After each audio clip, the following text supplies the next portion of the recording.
හරි එතකොට මෙතන රොබර්ට්ලා අපි ගොඩාක් රොබර්ට්ලා ගැන දැන් කතා කරා. මෙතන කතා කරන්න ඕනි මෙන්න මේ වර්ග තුන ගැන. ඒ කියන්නේ රොබර්ට්ලා ප්‍රධාන විදිහට මැනිපියුලේටර්ස්ලා විදිහට. ඒ කියන්නේ මැනිපියුලේටර් විදිහට රොබර්ට්ලා ඉන්නවා. ඒ කියන්නේ ඉතින් රොබර්ට් ආර්ම් එකක් තියෙනවා.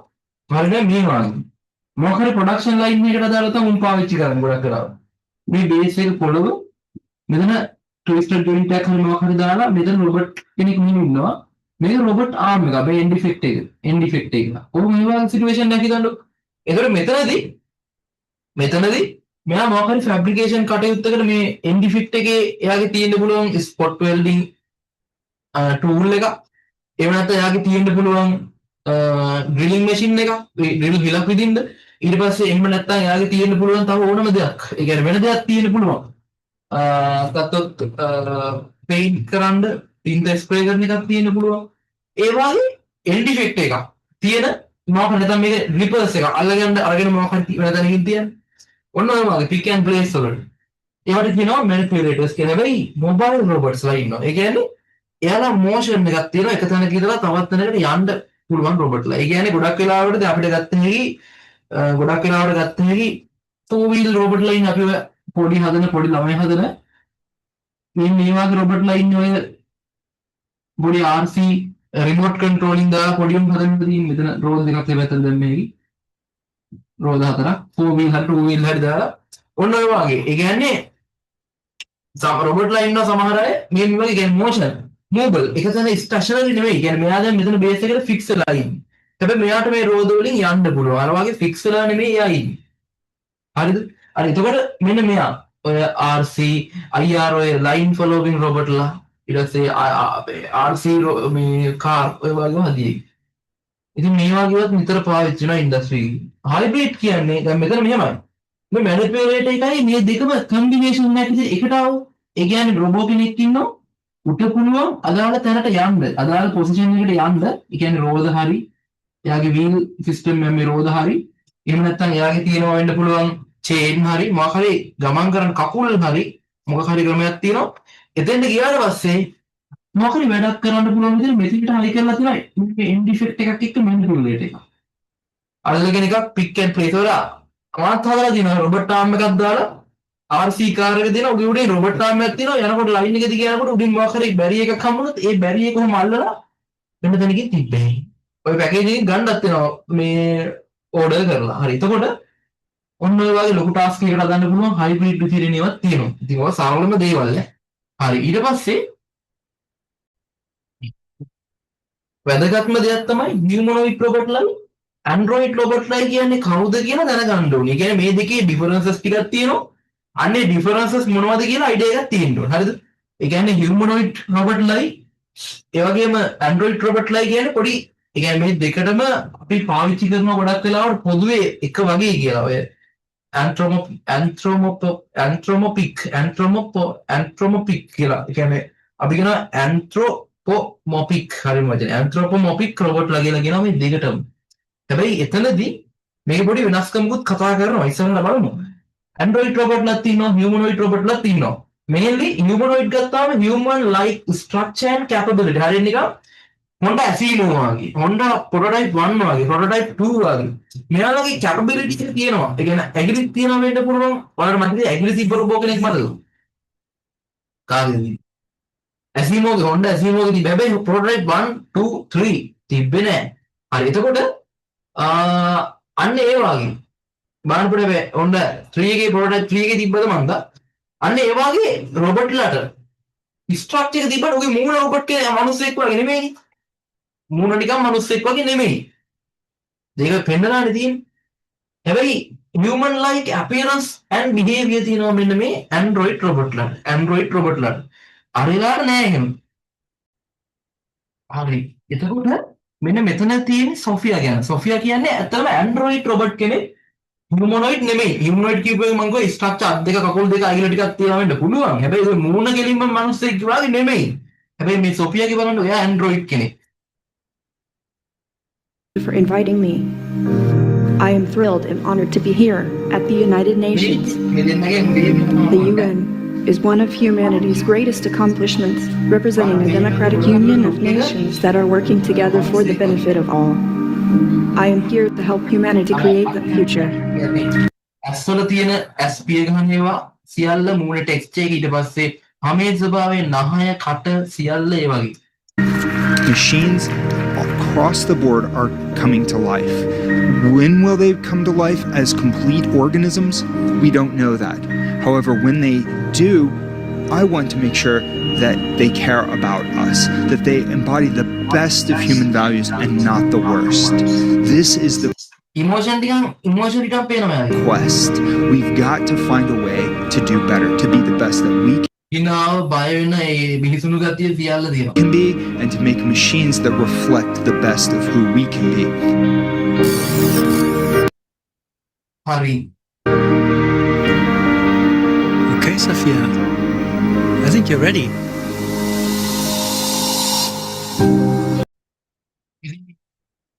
ගේ ඇන්ඩ්‍රොයිඩ් රොබට්ලා කියන අද කාලේ රොබොටික් වලට සහ ඉදිරිය කියලා කියයි. ඒ කියන්නේ මිනිස්සෙවි රොබොට්ලයි හොයලා වෙන් කරලා අඳුන ගන්න බැරි යුගයක් ආවොත් එතන ඉන්නේ ඇන්ඩ්‍රොයිඩ්ලා කියලා. මම මේ කිව්වේ. හියුමනොයිඩ්ලා නෙමෙයි. ඉතින් හියුමනොයිඩ් කියන්නේ මනුස්ස ස්ට්‍රක්චර් එක උනාට එයාට නෑ අර ලොක්. ඒතර මේක බලපුවම කියේ. Focus on ඇන්ඩ්‍රොයිඩ් ගත්තම social interaction always designed to look human. social interaction ඊට පස්සේ එයාලට පුළුවන් මිනිස්සුත් එක්ක කතා කරන්න. දැන් හොටල් එකක් තියෙනවා. ඉතින් හොටල් එකක් වගේ එකක් තියෙනවා. ඉස්සරහ පිළිගැනීමේ නිලධාරියෙක් ඉන්න ඕනේ. ඒකට මෙයා පාවිච්චි කරන එක හැබැයි මූ පාවිච්චි කරන්න බෑ. ඒක සූටබල් නෑ. සෝෆියා ජර්මනොයිඩ් ඇමෙකා මේ නම් තියෙන ගර්ල් ලගේ නම. ඒකයි කියන්න එපා. හරි. ඒතකොට ඇමෙකා සෝෆියා ජර්මනොයිඩ් වගේ උදාහරණ වල ඔප්ටිමස් ෆිගර් 2 ඇට්ලස් වගේ වගත්තොත් එවුවා හියුමනොයිඩ් රොබොට්ලා. ඉතින් හියුමනොයිඩ් රොබොට්ලාට උදාහරණ තමයි එවුවා. ඔව් ඒකට කියන්නේ වෙනස. ඒ කියන්නේ අපි ගොඩක් වෙලාවට ඇන්ඩ්‍රොයිඩ් රොබොට්ලා පාවිච්චි කරන හැකි පිළිගැනීමකට වාගේ සෝෂල් ඉන්ටරැක්ෂන් වැඩි. ඒ කියන්නේ මිනිස්සු ගවර්සන තැන් වල මිනිස්සු වෙනුවට රීප්ලේස් කරන්න පුළුවන් මේ අනාගතේ. ඊට පස්සේ සම්පූර්ණයෙන්ම human like appearance behavior තියෙනවා යාළුවගේ. ඊට පස්සේ මෙයාලා ගත්ත ස්ට්‍රක්චර් එක තියෙන ඇඟිලි අතපය කකුල් තියෙනවා වෙන්න පුළුවන්. හැබැයි 100% මිනිස්සෙක් විදිය නෙමෙයි. අරක තමයි next generation එක ඉස්සරහට එන. ඉතින් ඒක මාර වැදගත්. සෝෆියා ජර්මනොයිඩ් ඇමෙකා උදාහරණ මෙයාලට ඇන්ඩ්‍රොයිඩ් ඒ වගේම හියුමනොයිඩ් වලට ඔප්ටිමස් ෆිගර් 2 ඇට්ලස් වගේව ගත්තේ. ඔය වගේව ගත්තේ. ජර්මනොයිඩ් එයා කොල්ලෙක්.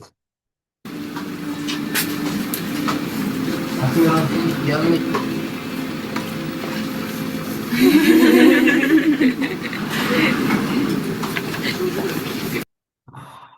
next level නේද? next level කියන්නේ ඒක තමයි. මේ ඉන්නේ ඇමෙකා.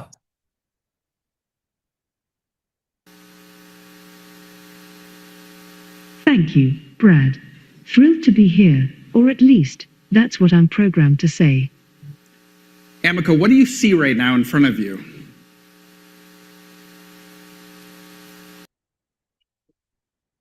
ඒ වගේ වෙනස්කම් මොනවද කියලා ක්ලියර්ම ඇති කියලා. ඒ කියන්නේ මාරම ඩිෆරන්ස් එකක් තියෙන. next generation එක තමයි ඒක. එතකොට හියුමනොයිඩ් එකෙන් ගත්තොත් ඔප්ටිමස්, රිගර් 2, ඇට්ලස් වගේ ඉන්නවා. එතන මම ගොඩක් ඒවා පෙන්නුවා.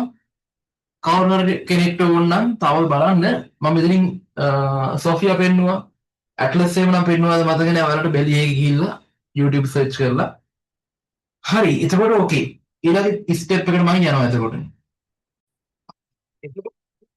කියන්න පුළුවන් වැදගත්ම දෙයක් තමයි මේ රොබොට්ලා වර්ග කරන්න පුළුවන්. ඒ කියන්නේ behavior එක අනුව එයාලගේ හැසිරීම behavior එක අනුව වර්ග කරොත් anthropomorphic ඉන්නවා, zoomorphic කියලා ඉන්නවා. ඒතකොට anthropomorphic ගත්තොත් humanoid robotලයි android robotලයි තමයි ගොඩක් දුරට එන්නේ. මොකද එයාලා මිනිස්සු. හැබැයි zoomorphic ගත්තොත් animal like robotලා මතකයේදී AIBO කියලා මම පොඩි ඩොග් කෙනෙක්ගෙන් පෙන්නුවා. ඒ වගේ ඕන තරම් ඉන්නවා. Google search කරලා බලන්න. plenty of item can be seen by your own. එතකොට ඔය වගේ classification එකකුත් මෙතන ගත්ත හැකි. ඔය වගේකුත් තියෙනවා. හරි. අනිත් දේ තමයි අපිට robot classification එක කරන්න පුළුවන් විශේෂිත type එක. කියන්නේ type of robots. ඒක නිකන් නෙමෙයි structure එක අනුව, application එක අනුව, ඒ වගේම mobility එක අනුව. ඒ කියන්නේ එයා ගමන් කරන විදිය. ඔන්න ඔය දේවල් එක්ක අපිට classify කරන්න පුළුවන් robotලා. ඒක මාරම වැදගත්. හරි. අපි ගත්තොත් සාමාන්‍යයෙන් by structure අපිට structure එක අනුව work කරන හැකි ආටිකියුලේටඩ් කියලා රොබොට්ලා ඉන්නවා. ඒ කියන්නේ මොකක්ද? සාමාන්‍යයෙන් 4යි 7යි වාගේ රොටරි ජොයින්ට් වාගේ ෆුල් රීච් එකක් තියෙනවා. ඒ කියන්නේ ගොඩක් තැන් වලට ළඟා වෙන්න පුළුවන්. ඒ වගේ කියන්නේ 4 වාගේ අපි කියනවා රොටරි ජොයින්ට්ස් ඊට වඩා වැඩි හෝ සමාන වාගේ යන ජොයින්ට්ස් වැඩි කියන උට ඩිග්‍රී ඔෆ් ෆ්‍රීඩම් එකත් වැඩි. ඒ වගේ රොබොට්ලා ඉන්නවා. ඊට පස්සේ ස්කාර කියන්නේ අපි විශේෂයෙන් ඉස්සරහට ඉගෙන ගන්න කෙනෙක්. එහෙනම් වැඩි කියන්නේ කාටීසියන් ගෑන්ට්‍රි එක විශේෂයෙන් ඉගෙන ගන්නවා. කාටීසියන් ප්ලේන් එකේ යන්න පුළුවන් කට්ටිය. Delta type. දැන් මොකද ඩෙල්ටා පැරලල් එහෙමත් ඉන්නවා. ඊට පස්සේ කොලබොරේටිව් කියන්නේ අපිට පුළුවන් සමහර රොබොට්ලා යූස් කරන්න අපි ඉන්නේ ඉන්ඩස්ට්‍රි එකේ. and dangerous ඉතින් මොකක් කරයිද දන්නේ නැහැ අපිට. ඒ වුණාට එකට එකතුලා වැඩ කරන්න පුළුවන්. මේ by structuring මේ ඊට පස්සේ soft robotලා cylindrical spherical humanoid ඒ කියන්නේ මිනිස්සු විදිහට ස්ට්‍රක්චර් එක බලපුවම මිනිස්සෙක් වගේ. by application manufacturing industry එකේ ගොඩක් වෙලාවට manipulators කියන්නේ එයාලට. ඊට පස්සේ logistic warehouse විශේෂයෙන් logistic යටතේ ගත්තොත් අපිට දෙයක් අරගෙන පික් කරගෙන දෙයක් ප්ලේස් කර හැකි යම් කිසි තැනකින් හැබැයි ඒක controlling එක ඒ කියන්නේ එයා ගද්දි accelerate කරන්න ඕන නම් accelerate කරලා ගත්ත හැකි ඊට පස්සේ ඒක අරන් යද්දි මේ නිකන් කාලය අප දෙන්න අයිත් accelerate කරලා ගත්ත හැකි ගිහිල්ලා immediate තියන්න ඕන immediate තිබ්බයි ගද්දි immediate ගන්න ඕන immediate ගත්ත ඒක. එතකොට අන්න ඒවයි controlling speed controlling navigation controlling and position controlling වගේ දේවල් එකට එකතු වෙලා යන තැනක් තමයි warehouse වල logistic යටතේ වෙන්නේ. medical surgery කියන්නේ surgery වලට medical industry එකේ ගොඩක් වෙලාවට රොබොට්ලා පාවිච්චි කරන ඒ application වලට බෙදන්න පුළුවන්. field robotලා විවිධ field වල ක්ෂේත්‍රේ වැඩ කරනවා විවිධ ක්ෂේත්‍ර වලට අනුකූලව. defensing ඊට පස්සේ space අපි දන්නවා application එක තමයි අභ්‍යවකාශ තරණය. අභ්‍යවකාශ තරණය නම් අපේ ටාස්ක් එක. එතකොට අපිට පාවිච්චි කරේ ඊට අදාළ රොබොට් කෙනෙක්. ඉතින් pathfinder mission වගේ දේවල් උදාහරණ. ඊට පස්සේ space defence service education research base වෙලා ඉන්න රොබොට්ලා ඉන්නවා. එන්ටර්ටේන්මන්ට් ඒ කියන්නේ අපි දන්නවා සෝෂල් ගොඩක් බලු පැටව වගේ දේ කියලා ඇප්ලිකේෂන් එක මත. ඒ රොබොට්ලා. ඊට පස්සේ ෆික්ස් බේස් මොබිලිටි එකක් නැතුව පොළොවට ෆික්ස් වෙලා බේස් එකට ෆික්ස් වෙලා ඉන්න අය ඉන්නවා. වීල් දා රෝදවල යන අය ඉන්නවා. ඊට පස්සේ ලේට් කකුල් දින අය ඉන්නවා. ඒ රහස පියාඹන මුහුදේ යන අන්ඩර්වෝටර් ඉතින් ස්පීඩන බලන්න ඒවා වුණ තරම් තියෙනවා. Google search කරලා බලන්න දන්නේ නැත්නම් ඔයාලා දැනටමත් දන්නවා. හරි. එතකොට මෙන්න මේ වගේ රොබොට් ටයිප් වලට වර්ග කරන්නත් පුළුවන්.